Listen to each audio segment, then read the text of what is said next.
Prior to his second nine on Saturday, Scottie Scheffler saw little struggles throughout the week. The world number one made 4 total bogeys over the first 45 holes of the tournament, but doubled that number on his final 9 Saturday. The lead is still 3, but the door has been opened. Players carrying a 3-shot lead into the final round of the Masters are 7 of 12 all time. The pressure now squarely on Scheffler's shoulders, and by day's end, there could be a green jacket there as well. Our Michael Breed and Greg Ducharme offering their thoughts on the weekend at the Masters.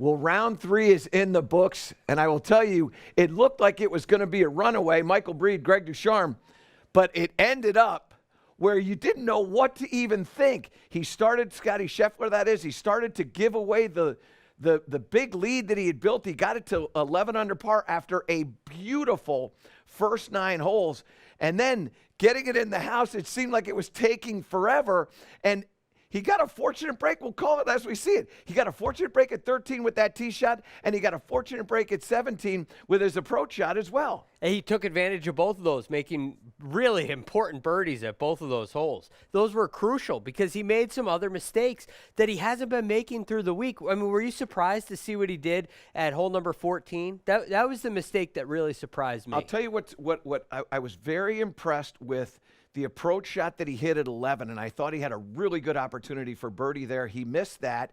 Then he hit a weak shot on 12T, and he just said, I didn't trust it.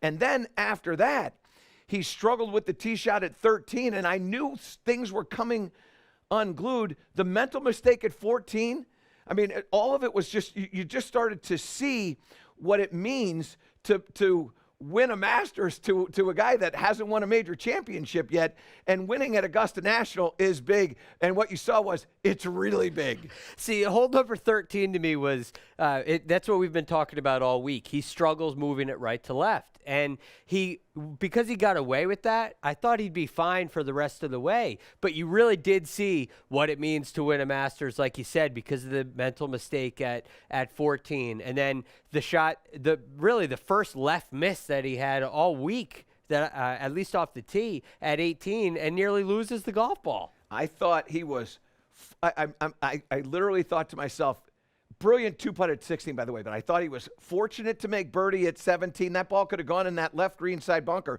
just as easily as it rolled up to 4.5 feet. I thought he was fortunate to make 3 there, and I thought he was incredibly fortunate to make 5 at 18. That ball, I mean, it could have gone anywhere. It probably hit 37 limbs on its way down to the floor. And it was close enough for the unplayable lie to get back out and play and be able to reach the green. Fortunate enough to have a backswing. I mean, there was a lot of fortune in that shot. We all aged in that Yes. last hour and a half. Let's jump to Cam Smith, who played a beautiful opening round. Not quite sure about what happened in round 2, and then he fought back as he does in round 3, took care of all the 5s, and his wedge play was special. It really was. And now we're going to get to see a final group of the 2 best players of the year in 2022. They may not be the names you're most familiar with, but these 2 players have been the best players on tour this year. And now we're going to see them in the final group of a Masters. I can't wait to see it. You mentioned with Cam Smith, it's really the wedge play and the putting. It's what it's all about, and he gave himself wonderful opportunities. But, you know, we talk about the keys to success. You can't make double bogeys. He's made 2 of those, but you got to take care of the par 5s, and he's done that. So he's kind of 1 for 2 in this whole game.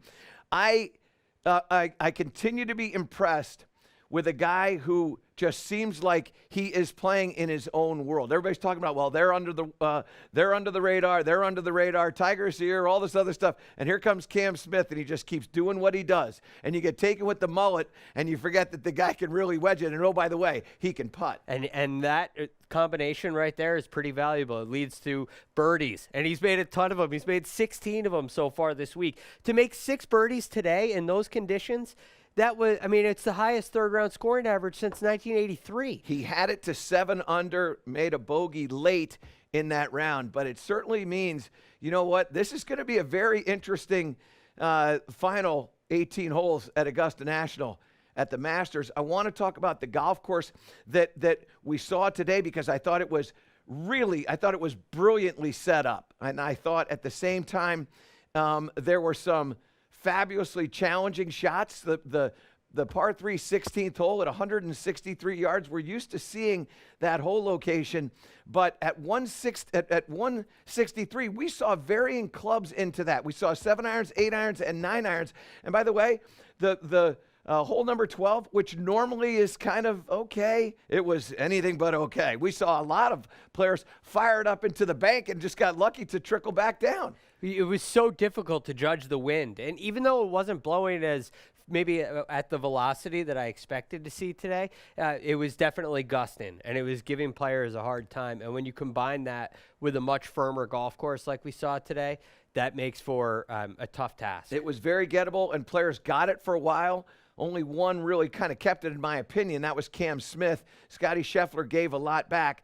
I want to talk about a guy who didn't have it today, and frankly, understandably so.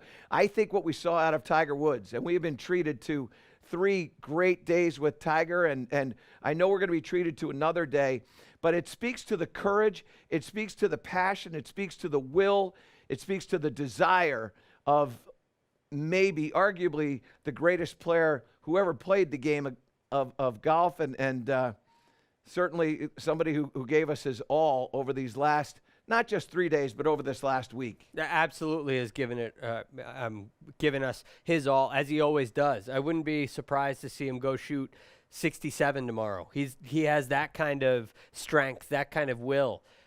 Today, it was a struggle on the greens, for sure.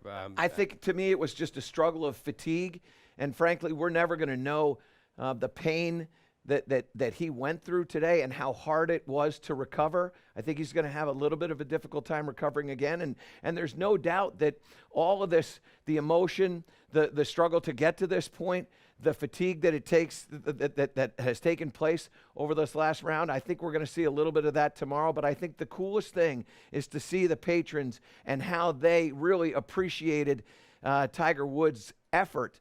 And as he came up the 18th hole, everybody rising to their feet and thanking him in applause for what he has done to provide us with an unforgettable Masters. I would also say he's shown a lot of gratitude this week, too. So it's nice to see that mutual respect going back and forth. Very excited about what is ahead of us. Round 4 at Augusta National. Somebody will be putting on the green jacket tomorrow. Who will it be? I think it's going to be one of 3 people. Don't be surprised if it's Scottie Scheffler. We'll talk about that tomorrow. Guys, thank you. Greatness awaits Sunday at the Masters. And don't forget, all the action coming your way. Coverage beginning at 2 Eastern on CBS and running through the jacket ceremony in Butler Cabin. You can also stream the action on Paramount Plus and at masters.com. Do you want a sports network that delivers everything that matters about the game? The highlights, the picks, the instant analysis, no yelling, no fake debates, no politics. Hit the subscribe button and never miss a moment.